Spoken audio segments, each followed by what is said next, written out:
Welcome to A Taste of Theater, where everyone is a star.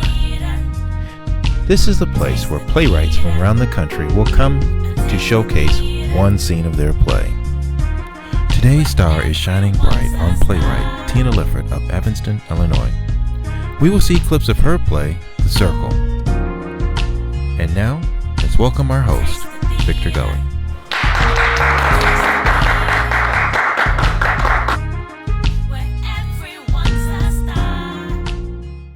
Welcome to A Taste of Theater, where everyone is a star. I have with me the one and only Debbie Sue Goodman. She's going to do our joke of the moment. And if you have a joke that you'd like for us to read on the air, please submit it to us at submit@atasteoftheater.com.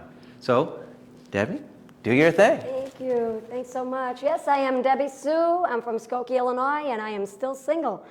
Everybody's always telling me how to find the right guy, and I do have a lot of wonderful friends, male and female. But I found out you can meet people in unusual ways. For instance, I was just standing in line at my local post office like this, minding my own business. A guy taps me on the shoulder. I turn around. He's holding a bunch of envelopes. He says, with a face like that, I feel like I could tell you anything. He says, I'm going to tell you everything.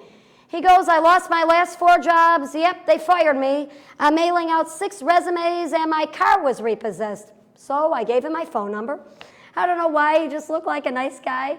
Calls me up the next day, and I heard a strange noise in the background. It sounded like a washer and dryer. Sure enough, he said, Debbie, I'm calling from the local laundromat. They took my phone away. I've only got 1 minute to talk because I'm running out of change. I'm using a payphone, but I'd like to take you on a date for a walk.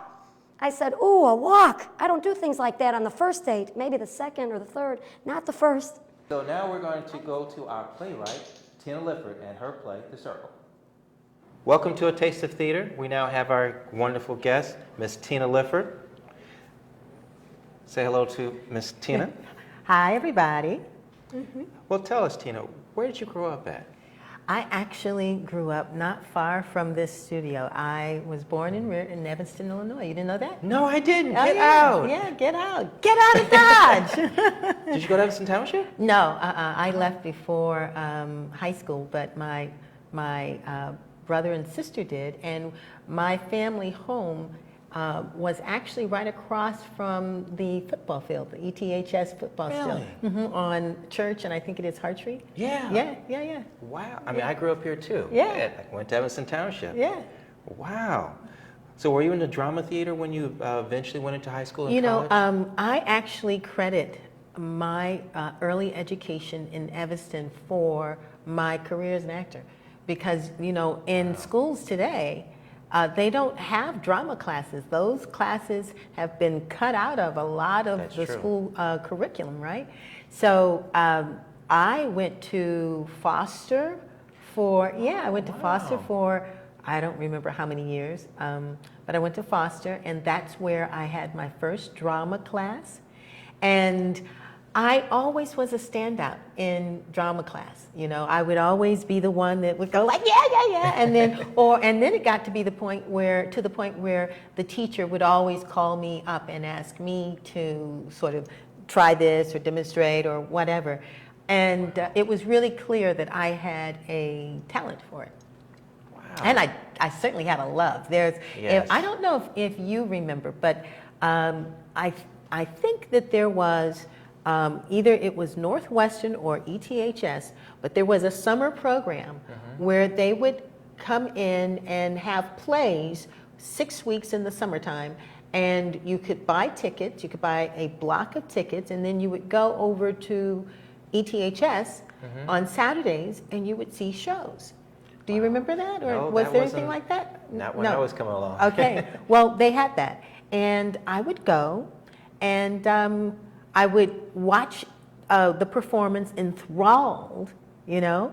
Then I would leave there, and the whole week I would act out all the characters from that play until I went to see another play. And then I would come home and act out all the characters all week for that play. Wow. Drove my family crazy. So who were some of your mentors? Mentors. Well, are we talking life mentors, or are we talking theater mentors? In the theater. Okay, well, because They are different. Theater mentors. I studied with Stella Adler, and if you don't know her work, she is absolutely brilliant. And people like De Niro and I'm blanking on the other great names that went through Stella Adler's training program. And I went to the Stella Adler School of Drama in Los Angeles, and then I worked with a fellow by the name of Arthur Mendoza, who is over at the, he still has classes over at ACT. I think his Actors, I don't know, but it's something in LA called ACT. And I was really fortunate that people insisted upon training. You know, a lot of times today, if you, with reality TV, if you were just good in front of the camera, or if you were able to memorize, that is defined as acting. But training and really understanding the art of acting and all the things that go with it, from your vocal control to your body control to the choices about how you enter or exit a room, all of that is the detail and the sophistication of the art of acting. Wow. So, you've been in a lot of movies. I mean, a lot of movies. In 1983, you started out with Hill Street Blues. How did that come about? Because that was one of my favorites as a kid. Really? Yeah. Well, I think that the way anything comes about is that you've got to first be able to dream. And so being an actor is something that I always dreamed of. It's the only thing I've ever wanted to do. Wow. So in order for me to get to Hill Street Blues, I have to tell you a little story. Is it okay? Please. Okay, cool. So I always wanted to be an actor, and my father, and I was a daddy's girl, told me that I didn't want to be an actor because, you know, it's challenging. Yeah. A lot of actors, you know, 90% of the actors don't work and they don't make money. And so he wanted something more for me, right? And he also felt that the world of acting had a lot of heartache in it, along with drugs. So he didn't want that for me. But because it was the only thing that I wanted to do, and because that's what I thought about all the time, I kept finding myself in situations where I could do it as a hobby, I could do it, you know, just for the fun of it, just stay oiled. Okay, I wasn't going to become an actress because I can't make money, but I'm going to do this thing over here for fun. And a director by the name of Bill Duke asked me to be in a play. And when I said yes to that play, it changed my life. Wow. And the reason it changed my life is because I had to, in order to say yes to that play and to Bill Duke, who loved my work and hated the fact that I wasn't pursuing it as a career, I had to take off from my normal job, a 2-week vacation, so that I could be a part of his rehearsal process. Oh, okay. I got fired. Oh. And when she fired me, it was the best thing that could have happened to my life, because she had to pay me severance. What is that? Not severance. Unemployment. Unemployment. Yeah. Now, what's amazing is in my 20 years of acting, I have never collected unemployment. But never. Wow. Never. But in that very beginning period, I was collecting unemployment. And that unemployment, because I was living in a tiny little apartment, allowed me to study and to really commit to acting as a possibility in my life. And then wouldn't you know it, Bill Duke wound up getting a directing job. And he, because he had pushed me to commit to acting as a career, he had a role for me. And that role did what is called in the business, it got me a Taft-Hartley. It means that I was able to, you know, get signed into the union, the Screen Actors Guild Union. Wow, and that's how you got on Hill Street Blues? And that's how I got on Hill Street Blues. Well, let's talk about your book. I was on your website and I saw it, and it seemed like it's a very interesting book. Can you tell me a little about the book, The Little Book of Big Lies. Well, now that's really interesting. So it all connects. Yes. We're here talking about acting, Yes. and we're here talking about a 20-year career as an actress, Yes. right? What I didn't share with you is that right alongside that 20-year career, acting has been a 20 plus year, actually. It's been probably 30, 40 year passion, because I remember going back as early as the second grade when I was really interested in sort of understanding this big old world that we live in and understanding myself. So I would walk to school hugging one side of the walkway so that God could walk next to me, right? Or I'd sit at my desk in second grade over to one side so that God could sit next to me. And when I was 16, I remember writing. I've always been a bit of a writer. And I remember writing with frustration, you know, why is it that people blah, blah, blah, blah, blah, you know, or what is it that life is so blah, blah, blah, blah, blah, right? So I've always been curious about how do we make our lives work? And that led me into all kinds of extracurricular activities. I've graduated from a master's program in spiritual psychology. I have a spiritual practitioner's license. I am a licensed coach, life coach. And I did that for fun while I was acting for my career. Wow, that's interesting. Right? And here I was with these two passions. And I asked myself, how do I take them and have them live together? Right? And so what happened was I started writing a book. And that book, well, before I tell you that, I have to ask you a question. Sure. Okay? Because this is a question that I ask everyone. So I'm asking everyone who's watching this, okay? Everybody gets to answer this question. In all your years of schooling, Yes. from kindergarten to whatever grade you completed, did you ever take one course that taught you how to navigate the dramas, traumas, upsets, and disappointments that come with life? Oh, no. That's an on-the-job training. Okay? You say, oh, no. 98% of the time that I ask that question, and I've asked it to over like 8,000 people now, the answer is no. We don't get that kind of education, right? That's true. And yet, I'm going to guess, because you're human, you have some dramas, traumas, upsets, and disappointments. Oh, yeah. What we call, you know, unresolved issues, or people call it baggage, but we all have it.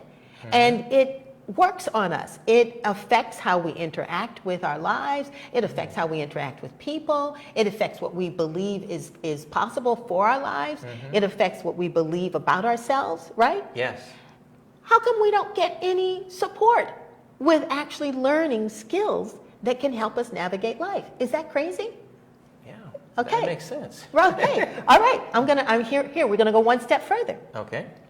You know what physical fitness is, right? Oh, yeah. Right? Physical fitness.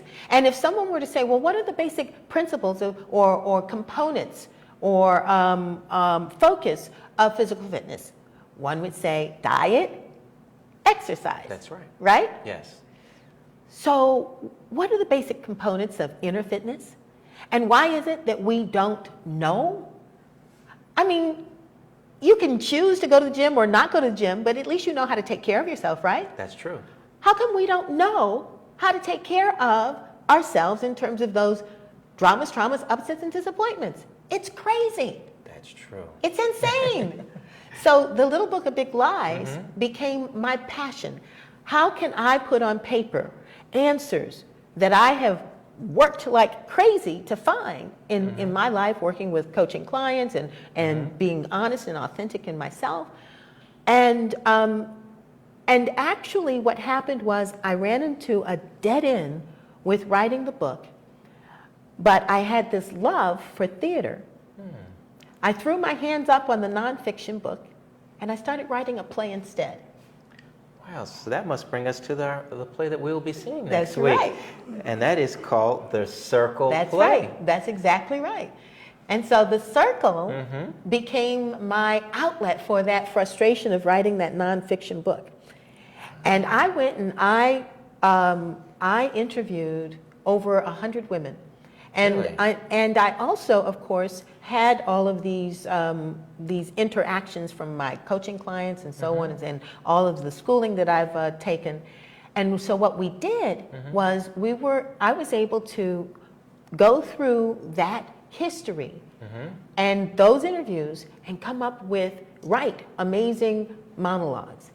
And from those monologues, we then took and broke those monologues into a beginning, middle, and end. And it's the story of 7 diverse women navigating the choppy waters of life together.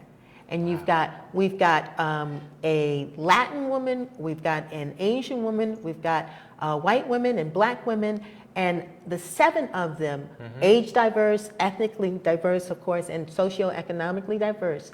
And you experience 90 minutes of theater that is somewhat interactive and definitely uplifting.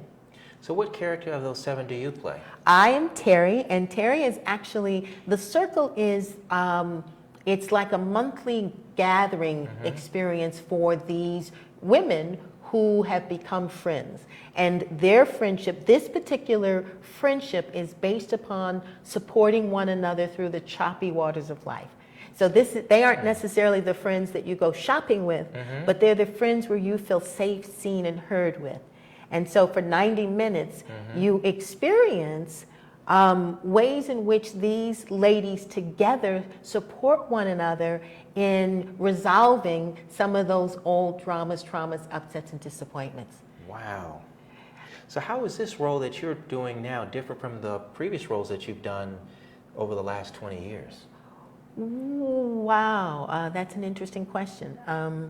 Okay, I'm going to answer that question, but I just want to finish and tell you that once we did the circle, and the response from the circle was amazing, and it has been amazing, that really helped me to go back and finish the book, The Little Book of Big Lies. Really? And so The Little Book of Big Lies is 14 stories. They're not the same stories as is in the circle, but they're 14 stories. And the stories tell you different ways in which you can take and deal with the noise that goes on in your head, or deal with the sense of feeling small or not good enough, or deal with the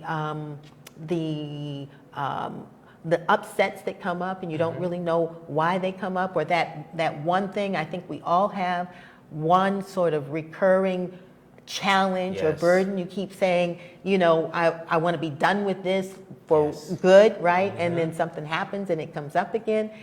All of that is addressed in ways that really move you forward in The Little Book of Big Lies. Wow. And all of that, all of the resource that I am now is because as an actor, you have to really commit to being emotionally available and authentic. Yes.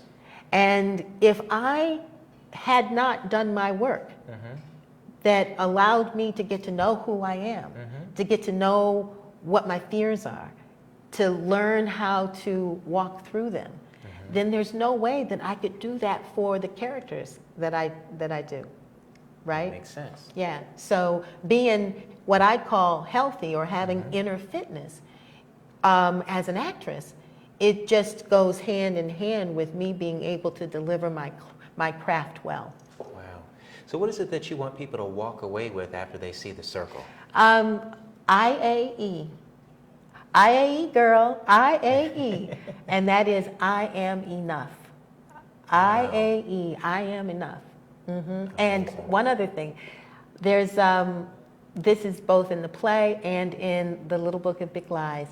And it's a concept that every single parent should teach their child, and we should learn it in school. And it's from this point forward, up until now and from this point forward. And it just simply means, no matter how it's been, no matter how challenging, no matter what the circumstances were that happened in your life, no matter how small they made you feel up until now, from this point forward, things can change.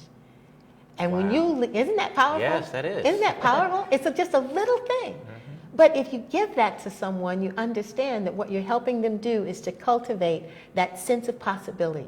And The Circle and the book, The Little Book of Big Lies, is all about us understanding how we reclaim our power by hanging on or cultivating possibility in our lives. Wow. So when will the play be seen here in Evanston? It is, gosh, we are here for 3 days, but we only have tickets now available for Tuesday, February the 26th. Yes. Tuesday, February the 26th. So if you want to come down to the Music Institute of Chicago on the 26th at 7:30, we will be hanging out, doing The Circle, and it's a theater experience unlike any that you've had, I think. And we actually do our show. It is written to be done on book. So it's not a reading though, it's a performance. But we have the books in our hands, and the reason is because these are real stories. And we want our audience to know that what they are experiencing are real stories, so that they don't have to look at us and think, oh, those are just great actors doing what they're doing. That's me up there. That's me up there. That's my story up there. And if these stories, if people have been able to make their way through these challenges, then I can make my way through my challenge. Wow.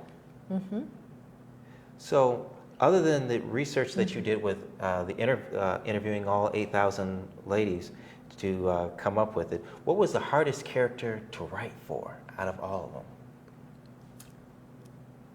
None of them. The process of writing a play is a very mystical process, and a lot of times the characters tell you who they are, they tell you what they need, and I would interview someone and there would be something in their story that was so compelling that I just had to write a monologue for them. And then when I worked with my dramaturg and an amazing director by the name of Shirley Jo Finney, we were able to take what was there and shape it into a story that people could relate to. Wow. So it really was, unlike the nonfiction book, it was really almost effortless to write The Circle. Wow. So some of the people would like to know more about your play. So the website is thecircleplay.com.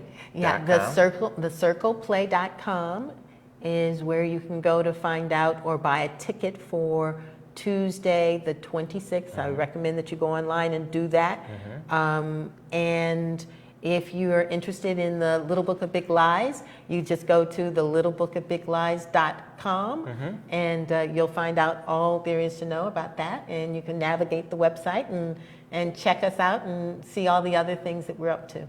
Great. But we definitely want people to go to thecircleplay.com so they can not only see clips of the play, but they can also learn more about what Tina's up to. Yeah, you can read testimonials there. You'll be able to find out a lot about what I'm up to, and there's bios, all kinds of things. All right.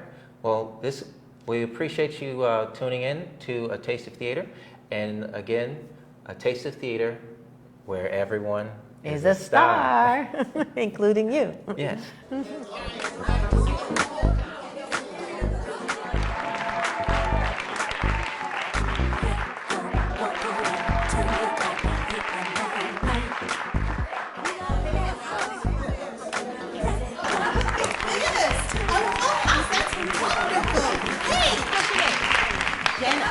And The Circle is a play that I wrote that models for our audiences inner health and well-being practices. No matter how hurt or ashamed, insecure or abused or whatever, or however it's been up until now, from this point forward, everything can change. To every dream stealer, abuser, mean or otherwise unhealthy or unkind person that has ever hurt you, ready? 1, 2, 3. Carry your own damn bag. It's about 7 women and how they navigate the choppy waters of life together. I'm not sure how I made it out of the bathroom that night. I don't even remember when the thought actually crept in that my life was all for show. But when it did, it made me sick.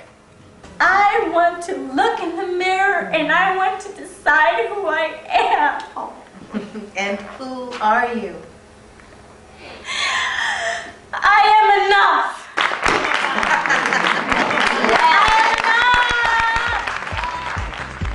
Oh, my vision is that everybody wake up feeling fabulous.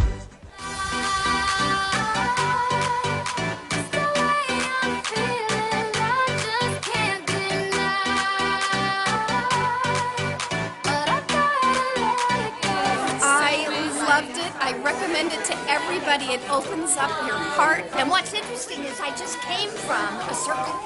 I have lots of circles. And this circle nailed it. They nailed it. What we do in the circle is model life as it's really unfolding real time. These are real stories. I've got a life to live that has my name on it, and a lot of catching up to do. And to do me fully, I really don't need breasts.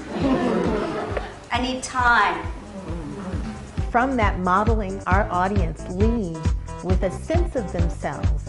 It was a journey, it wasn't a play. You can't say that was a play. That took you on different levels of yourself and reminded me of things in my life, and it was great. I identified with something with every woman that was up there. In our 90 minutes, we talk about that bag that everybody carries. Thank you for your honesty. But nobody talks about it. My character's the best. Only lazy people settle for this. This is my second time. Brought my group of friends. We love it. I think men have the same emotional baggage that they hold on to. I didn't know what I was coming to see, but when I got here, it's just phenomenal. It's a must-see.